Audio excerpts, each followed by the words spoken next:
I got me a car, it's as big as a whale, and we're headed down to the love shakshuka. That was not worth it.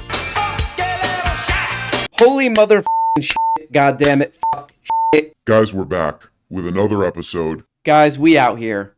Doing it with another episode. Let's get into it. Today's person of the day.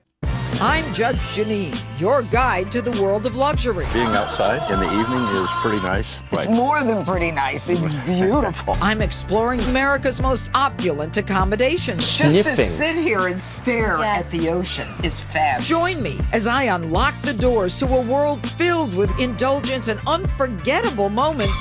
Sniffing. Life of Luxury, streaming now, only on Fox Nation. Oh! Okay, if you don't know who this little Shakshuka is, her name's Judge Jeanine Pirro. She's an extremely famous Fox News talking head. You know, people really like to give her a lot of this. Boom, boom. They like to give her a real hard time, you know, on the internet. But what's so fascinating about this is one of the first hurricanes reported was, I think it was in the 1400s. Now, I would venture a guess that had nothing to do with fossil fuels. Okay, but they're certainly convinced that we've got something to do with all of this. And then the other issue is... Posit, I just want to highlight the level of idiocy that is associated with someone saying hurricanes predated... And I've never heard anyone make the claim that hurricanes didn't exist before the 1400s, or prior to the burning of fossil fuels. Okay, so that was some bad guys giving our queen a hard time there. What's this video called? Fox News moron. Hey! So people are not nice to her, but she is our queen, okay? Is she out of her mind? Who's to say? Was she ever a real judge? I certainly hope not. Did the gavel bump her in the noggin? That's for the court to decide. But what we do know and what we do honor on this channel is that in the absolute toilets of the Fox News website is a show that she somehow convinced Fox to pay for, which is just her traveling the United States going to castles. Incredible castles. Hi, I'm Judge Jeanine Pirro. This is the greatest show ever made, and somehow Judge Jeanine Pirro has topped. Somehow she's topped the castle show. And you have different suites, and they're all different prices? Correct. So we have 20 different signature suites. They range from 1 bedroom to 4 bedrooms. Okay, so I have a subscription to Fox Nation, and if you ever look on Netflix and you scroll through there and you're just like, what is all this crap? You're flipping through Netflix and you're like, oh my god, 3 days just went by and I didn't watch one thing. What is this crap? If you've ever done that on Netflix, imagine that times of the 100 million. That's Fox Nation. Fox Nation, if you subscribe to it, which I do, I pay God knows how much every month. It is filled with the worst content. It is filled with the absolute worst content. And Judge Jeanine Pirro keeps somehow convincing Fox News to let her do shows. And she has a new one called Life of Luxury, where she literally just goes to expensive places. Okay, let's do a little aside here, guys. Okay, come on, guys. Guys. Let's do a little aside. There was a show, a good show. It's a pretty good show, and you can watch it on YouTube. In the 80s, called Lifestyles of the Rich and Famous. Okay, and I'm gonna give you proof right now how good this show is. James Johnson left the ghettos of Buffalo, New York to become super freak superstar Rick James and ride a wave of success to the top of the record chart. Okay, so blah, blah, blah. They did an episode in 1984 on Rick James. That's not the best part. Watch the footage that they got. Look at the footage that they got of Rick James in his indoor pool at his home. This footage is a national treasure right here. Check this out. It has an indoor pool and jacuzzi, and there's horses and a tennis court. And my mom was there. Hell yeah, Rick, that jump. Let's see that jump again. And jacuzzi, and there's horses and a tennis court. Hell yeah. And my mom was there, and she's getting older, and it's nice just to be around her, Okay, gets I'm out of the trying to pool, the neighborhood up, really. to his It's mom. a really nice area. It's about Kiss to mom. 25 minutes, 30 minutes from Dad Buffalo. gives him a It's in the champagne. country. I mean, and it's a come on. sanctuary for me. Come on. So this was kind of the beauty of Lifestyles of the Rich and Famous, is that you would learn something about these people. You would learn things that you didn't know. Like I learned this about Rick James. Do I love sex? Yes, abundantly. Oh, wow. Do I love women? Yes, totally. But yeah, anyway, that's what Lifestyles of the Rich and Famous was. It was like you would kind of learn something. They did one about Adnan Khashoggi. Like they were mini documentaries. For some reason, that's kind of what I thought this Judge Jeanine Pirro luxury show would be about. No, it's literally just her going to boring, expensive places. Okay, so here's our beautiful queen, Judge Jeanine, at a completely boring and not worth a show resort. And where is this goddamn place? Massachusetts or so? Who cares? It's just a very boring, very expensive place, seaside place. And check out what Judge Jeanine gets up to. Check this out. And you've had some famous people, I imagine, who come here. We've had a few come through, yeah. But we generally don't talk about it. You know, the reason famous people like to come is we protect their privacy, and they know that we'll do that for them. Yeah, I respect you for that. I do. Although I think somebody really famous lives right next door, but I'm not saying a word. Okay, come on, Jeanine. Let's go upstairs. On today's episode, I'm gonna dox Taylor Swift. Taylor, come out here. In today's episode, you'll notice that I'm soaking wet. That's because I swam over onto Taylor Swift's property. But don't worry, all this salt water, I'm gonna shake it off. That's a song she did. I'm Judge Jeanine Pirro, and security's on its way, so I gotta go. Okay, one more clip here. This encapsulates the entire show. Check this out. Nobody saw that. Let me just do it again. What?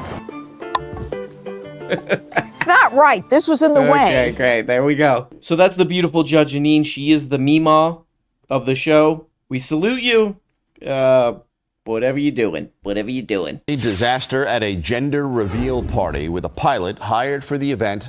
He crashed his plane. The plane went into a sharp ascent and then began spinning. Oh my God, these gender reveals. This goddamn menace of gender reveals. Listen to these gender reveal stories. A gender reveal explosion thing contaminated a waterfall in Brazil in 2022. Created a wildfire in Fort McMurray in 2021. There was an explosion in New Hampshire that caused a bunch of damage to people's houses. It bombed a building in New York in 2021. A plane crash in Mexico. A plane crash in Cancun 2021. A forest fire in California in 2020. Listen to the Knoxville one. The explosion sent metal pieces flying in the air, one of which tragically hit one of the guests and killed her instantly. What the fuck? Car explosion in Australia, wildfires in Arizona. Okay, this is sick. You know what's sick about this is that if I was doing a gender reveal for my kid, for my baby, you know, and I heard a story, somebody told me, they're like, oh, you know, you should be careful because there was a guy who was doing a gender reveal explosion thing and he burnt his hand. He burnt his hand really bad. He couldn't use that hand. He couldn't use that hand for a couple weeks. I'd be like, ooh, okay, we'll do something else. I don't want to burn my hand. And then I would just unfurl a thing. You know, oh, it's blue, whatever. People know these stories of wildfires, shrapnel. People know these stories and they keep doing this. And with this story, they hired a guy to fly over their gender reveal to drop pink sand or whatever the crap is. And the wing snapped off and the guy died.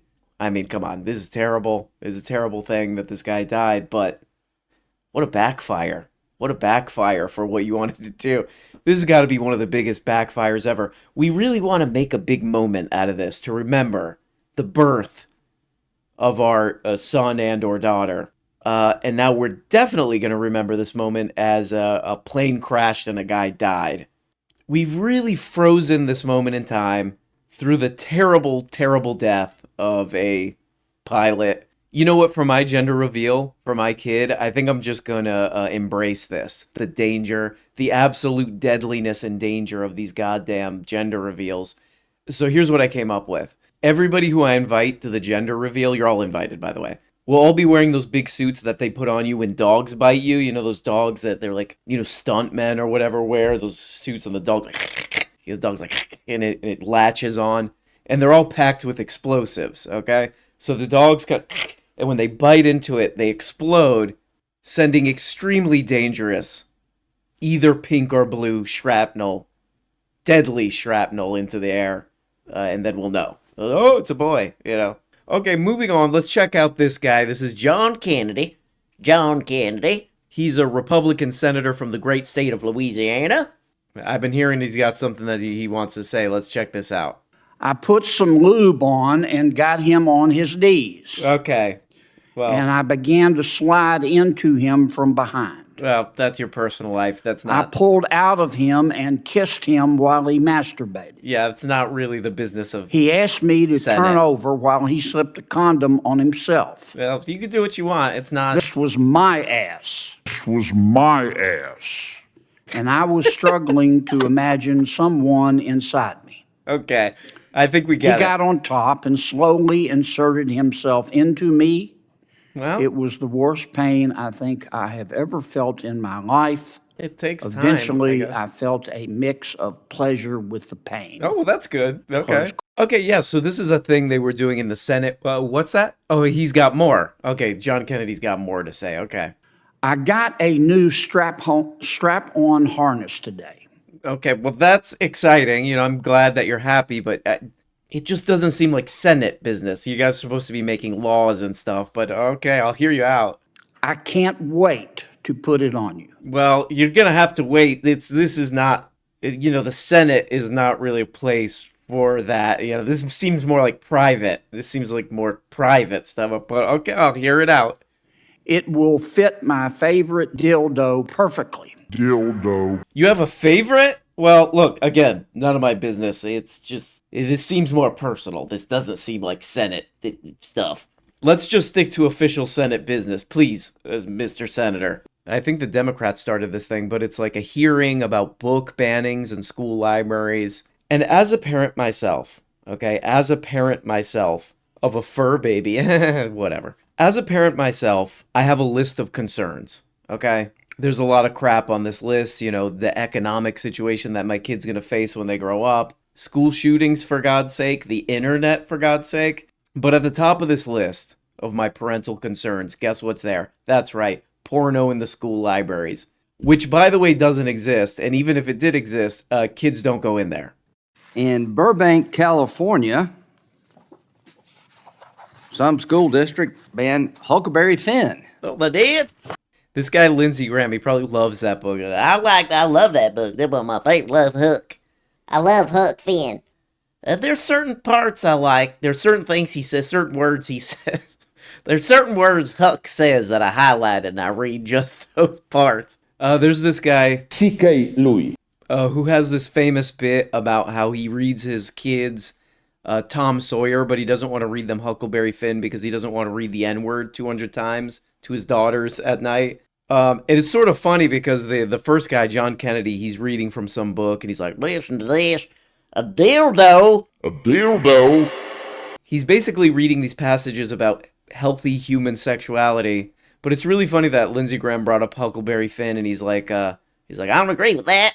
I don't agree with that. Somebody banned it. I don't think that they should ban Huckleberry Finn or any book probably from the library.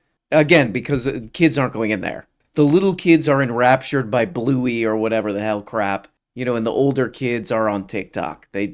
Those books' spines are uncracked in the library. This is a totally irrelevant issue. But it is still funny that Lindsey Graham's like, they took out Huckleberry Finn. I disagree with that. Look at this. They're taking out Huckleberry Finn. Because if somebody did what John Kennedy did with that other book to Huckleberry Finn, just reading the N-word over and over again, probably way worse. So that's a funny highlight from this amazing work that these people who should probably all be in jail are doing.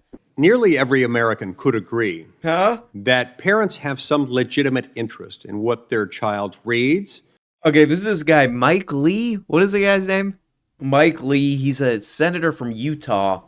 And this is probably the most demented part of this already demented hearing. I'm going to play a video clip right now. The video clip is from Deborah Caldwell Stone. Never heard of her. She's the legal counsel for the American Library Association. Okay. Here's what she has to say on some of these topics. Okay, so he goes past that pretty quickly, but the video that he's about to play is of a lawyer who works with the American Library Association. So she's a lawyer who advises librarians, okay? Let's hear what Ms. Deborah Caldwell Stone has to say on this topic. Okay, let's check it out. Okay. But ultimately, we found that the thing that needs to happen most, and it needs to happen before these bills are introduced, is sustained messaging that reframes this issue, that takes it away from the idea that these are inappropriate for minors or sexually inappropriate for minors, and promote them as diverse materials and programming that are about inclusion, fairness, and the protection of everybody's right to see themselves and their families reflected in the books in the public library. Okay, so just a reminder, this entire hearing here is a scam and a sham. But just to kind of like look at this, you know, and what she's saying in that clip that he just played is she's talking about how to, if you're a librarian, how to talk about this issue, basically. You know, in some states, they're passing law, like in Florida, they're passing laws that make it easier to ban a bunch of books from school libraries. And all she's saying in that clip is let people know if these groups come after you for having like a gay book, you know, let them know that you might want a book in the library about different kinds of people so that kids will be more inclusive. So not super controversial, but I do want to see how does this demented lunatic of a senator spin this? Probably in a good way, right? Okay, so...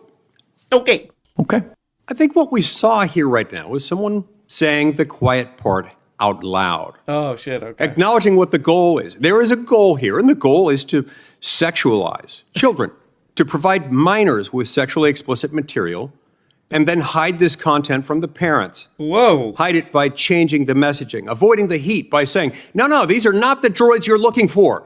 This is not about sexually explicit content. This is about equality. This is about justice. This is about what's right and wrong. It has nothing to do with sex. Well, of course that's what someone would do if they were grooming your child. Whoa! If someone were trying to sexualize your child. Oh my God. And make no mistake, that is what's happening. Okay, that is, I mean, obviously this whole thing is just an absolute distraction and scam from these lunatics who should be in jail. But man, oh man, that is a demented response.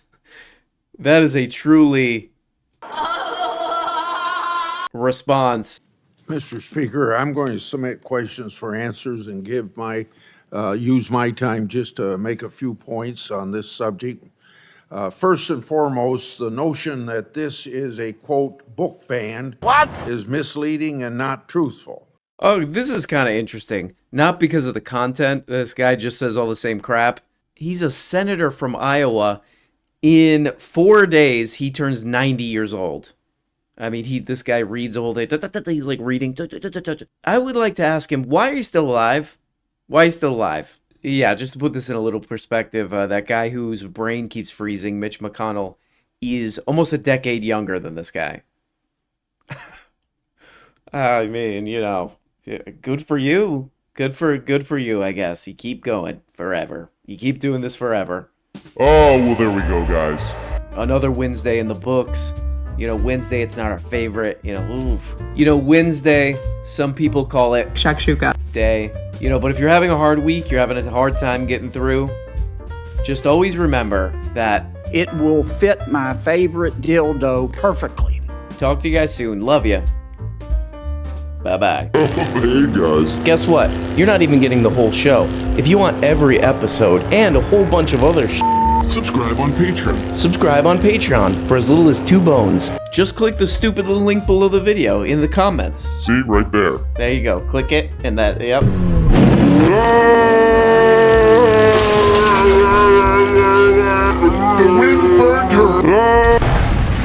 When you become a patron for as little as 2 bones, you get the Tuesday, Thursday, patron-only episodes. You also get the weekly Book Oblega show where we talk about important books. The questions and comments thing where you can ask questions and make comments and all this crap. All for less than the price of a rancid Charleston chew. And for only 25 putrid little dollars, you could become a producer. That's right, support the show and get your name up here. Look at these people. Look at these people that make the show possible, okay? God. I mean, without these beautiful people, this show goes straight into the dumpster. A rotten, you know, just wet, disgusting dumpster, you know, behind a restaurant. So there's old milk in there. That's where this show ends up without these people. Is that what you want? Okay, I guess it's okay. No, I guess it's what you want. I'll just leave. Nope. It's done. It's too late. Okay. Here we go. Here's the dump truck. Here's the dump truck come to pick up the show. This is what would happen with no producers. Thank you.